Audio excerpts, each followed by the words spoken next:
Le tic. Poulain. Moustique. Vous savez, le président emploie souvent des phrases et des mots difficiles à comprendre. Sans doute avez-vous mal compris. Alors là, je suis dépitée, et peut-être qu'un jour une femme sera députée. La tolérance, la tolérance. Mais il y a des maisons pour ça. Quant à ce nouvel impérialisme, quelle absurdité.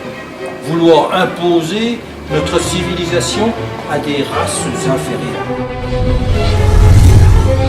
Mais vous savez, la France, c'est comme la Révolution, c'est un bloc. J'ai soupçonné qu'on avait limé mon pistolet.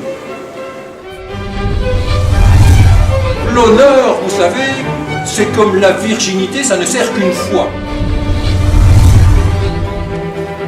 Qu'est-ce qu'on mange? Vous avez vu le prix des légumes sur le marché? Eh bien, vous avez pensé à acheter du tabac? Ou encore, vous êtes sûr que je vous ai dit ça? Allez, on est tranquille. Regarde. Le garde-barrière lui a répondu quand il a dit qu'il était président de la République. Eh ben moi je suis le pape. Il a quand même bien vu que c'était quelqu'un d'important. Ah oui, à quoi il a vu ça? Parce qu'il avait les pieds propres. Et il a démissionné quelques semaines plus tard. Bien fait pour lui. Oui, déjà que le président l'avait estropié dans un duel à l'épée 30 ans auparavant. Ah, bien fait pour lui.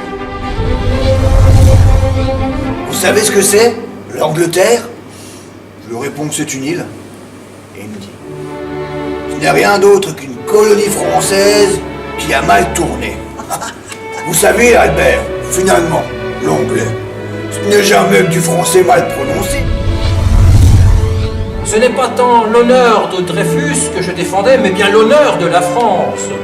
Car au début, comme beaucoup de monde, j'étais persuadé de la culpabilité du capitaine Alfred Dreyfus. Je ne pouvais imaginer une seule seconde qu'une institution aussi vénérable que notre armée puisse se fourvoyer dans la forfaiture et le mensonge. Allons, la justice militaire est passée, ou l'art d'ajouter un autre mot pour lui faire perdre toute signification. La musique militaire est-elle la musique?